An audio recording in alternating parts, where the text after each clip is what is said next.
Okay, it's time to take on the boss of Holoska. It's actually the first night.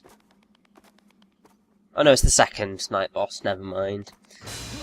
Thought it was the first, it's definitely not, it's the second. And the music is boss battle night.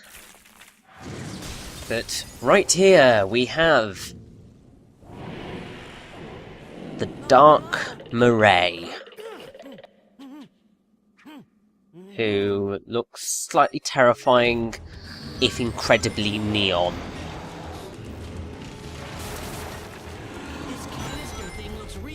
Basically what you need to do to beat him is get the ice canisters, freeze the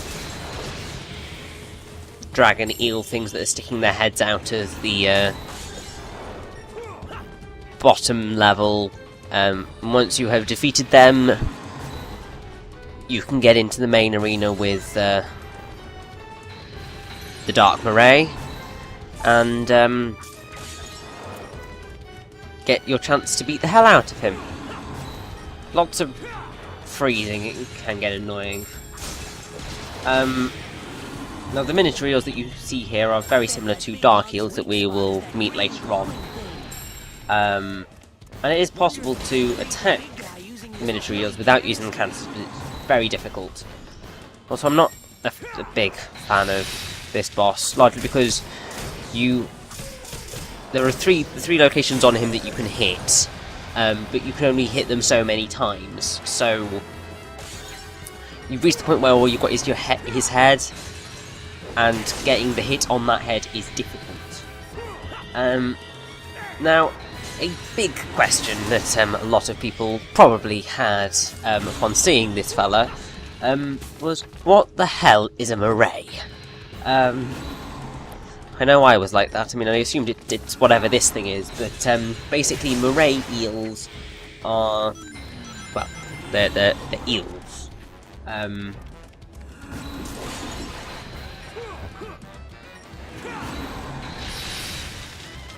Basically, they've got like one long dorsal fin from just behind the head that goes back and joins seamlessly with the caudal and anal fins. Yeah, eels freak me out, and looking at the pictures of the morays is even more terrifying. Although there is a type of moray called a ribbon moray, which is interesting, to put it one way. Now, this boss fight is easy. It can get very irritating in the last phase, because it reaches the point where you need to hit him on the head, and in order to hit him on the head you need to freeze him in a particular way. Now, I think one tactic for an easier kill on the fella is using, I believe it's Shory Hog Ken, which is a move that you get. I have never really known how you pull said move off, but let's just say that this is a terrible run of this mission, of this boss, and I apologise deeply for it, but you're just getting, because basically what you're meant to do is wait until he has tired out, then get up and use the canisters. But to do that, it's easier said than done. Also, I really should have just thrown the canister at, stayed up and thrown the canister at him then, but clearly, logic. Where's that going to come in my battling? So this is a terrible run of this Boss, do not, I repeat, do not copy me.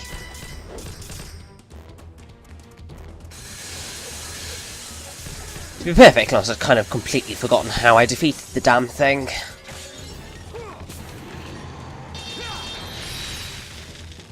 Oh, at least I stopped him doing that annoying move again. Pretty much, I think the Shory Hog Ken is how you want to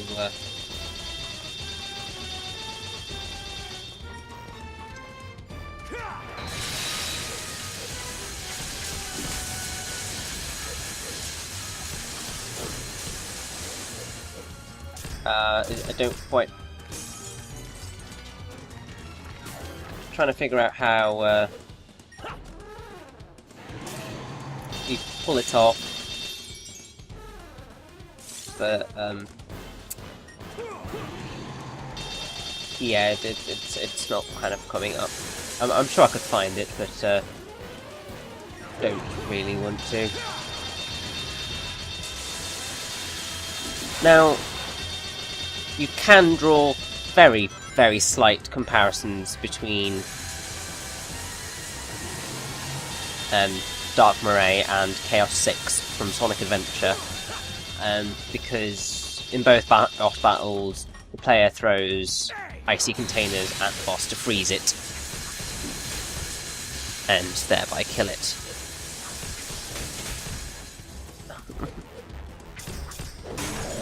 There we go. Took far longer than necessary, but the light is finally down. Yes, I am in a rush, but you wouldn't know that by my Dark Moray murdering skills. Yeah, C's about right for that boss. That was a terrible run.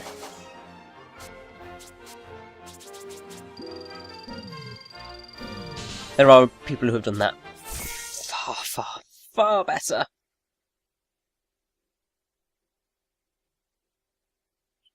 Anyway, this means that we can restore another Chaos Emerald. Oh yeah!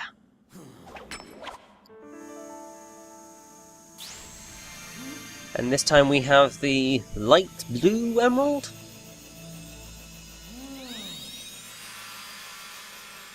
The turquoise emerald? Kind of? Yeah. I'm not one of those Sonic fans who know all the colours of the emeralds. I'm good on some Sonic knowledge, but not that much. I'm not that good. I probably could be if I really tried, but I do need space up here to store knowledge of the entire history of English literature. So yeah. Perhaps that's kind of one of the sad things about me doing my degree, is that my amount of pointless gaming trivia is probably going to decrease and be replaced by literature-based things, which isn't necessarily sad, but yeah, I wish kind of I'd still be able to retain most of my gaming trivia and lose some other stuff that I don't really need to ever know. Like science, I guess. It's not to say that science is not useful. Science is very useful, but for my purposes it doesn't really help me that much. Although it can kind of come in handy in, say, it can come in handy in literature, because basically, like, if you're writing about science in literature, then it becomes quite interesting, because, you've got to believe Francis Bacon, and also Margaret Cavendish, who wrote The Blazing World, and they're very interested in science. Also, we have a side mission here that I'm going to do because it's quite a fun little side mission. Basically, you have to tag 2 ghosts.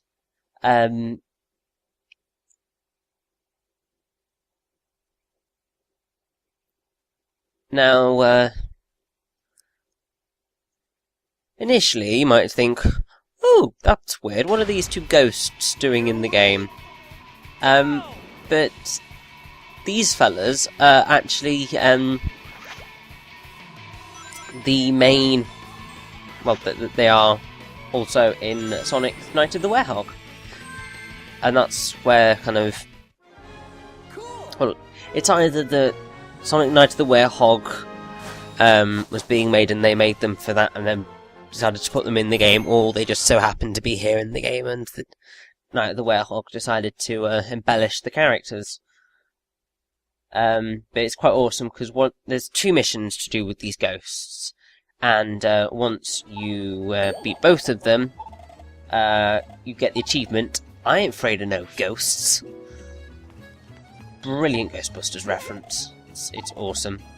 Oh, here's Brenda again, and pretty sure I'm going to fail spectacularly at this wonderful Brenda's blurb.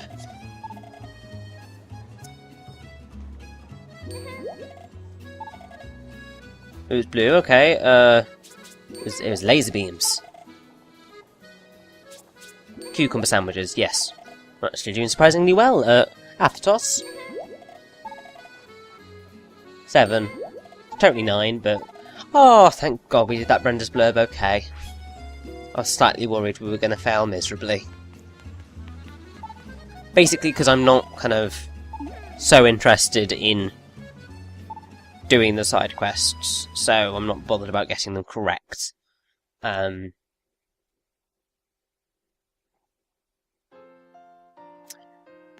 So apparently Professor Pickle's been tidying up, but I can't see that. Oh, okay, so we've got to head over to Shamar. And Professor Pickle is joining us! Oh, thanks, Professor. You're awesome. I really do like Professor Pickle. He's one of the best human characters introduced into the Sonic franchise. Other than Dr Eggman himself. And I do wish they'd bring the guy back, because he's really... He's kind of like that nice mixture of funny... just nice old gentleman. And stuff. He's just an awesome character.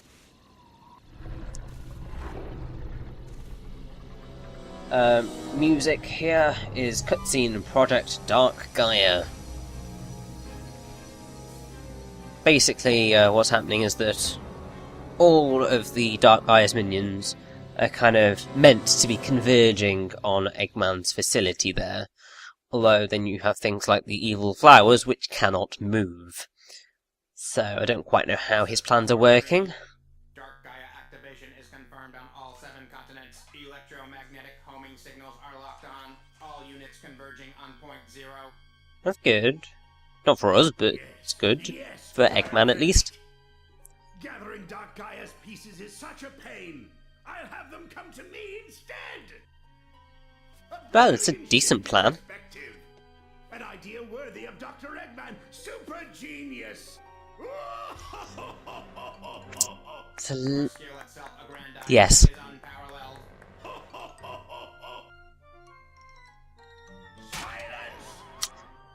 And this is going to sound really sad, but ergo right there is the reason that I also know the term self-aggrandizement. It's really sad. I learned so many words and stuff from video games and songs. Like, the only reason I know about Schadenfreude is because of the song in Avenue Q. I mean, that song just explains it so well. I can't help it. Anyway, thankfully we don't have to fly over to Shimar. We'll be taken there instantly. Music is Shamar Day.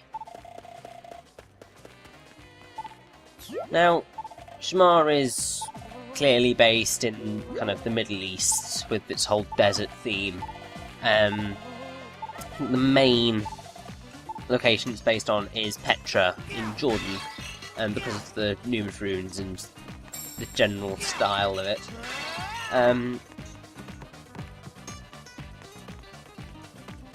Petra itself is famous for its rock-cut architecture and its water conduit system, which I guess is kind of why you've got all these pools of water throughout the city. Another name for Petra is the Rose City, because it's the colour of the stone out of which it's carved. Quite interesting to head over to Petra and have a look at it in real life. It's always nice to see places in the world. Now, the wonderful Shamar has more Sun and Moon medals dotted about its pub world than any other work of the pub world, which is irritating, and I failed miserably at doing so, but at finding them, but it's fine.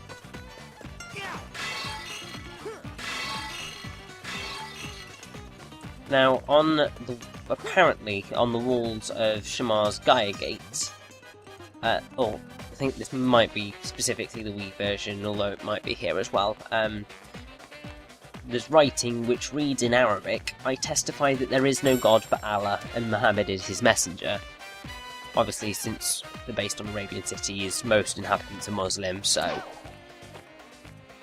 I'm surprised that nobody complained about that. But then again, I guess the Shamar is based in that region, and it's not exactly showing any disrespect to Islam, so I guess they didn't really feel any need to complain, unlike, say, Little Big Planet using a chant from the Quran in one of its songs, which caused it to be delayed.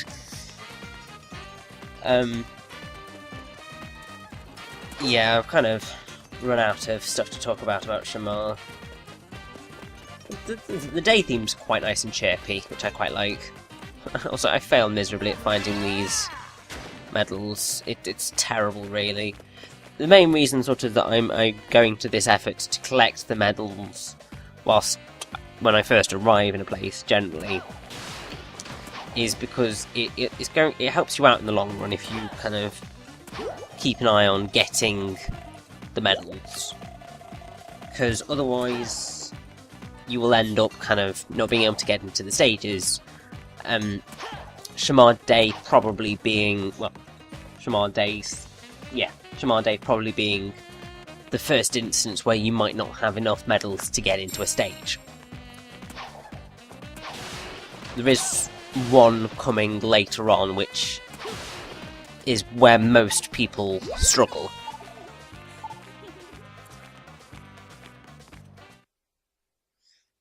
A little bit stalkerish, Amy, a little bit stalkerish, but I will forgive you, because it'll be fine. Good day. Oh, good day to you too, sir. So we can now go to Empire City or Shamar. Nice little choice about where we go. I can't quite remember where I go first, but either way, it'll be interesting to see, because Empire City is not in the Wii PS2 version of the game, so that's an element of the game that you wouldn't get to see if this were the that version of the game. So we may not have made too much progress other than putting together a piece of the world, but let us continue onwards. Yay!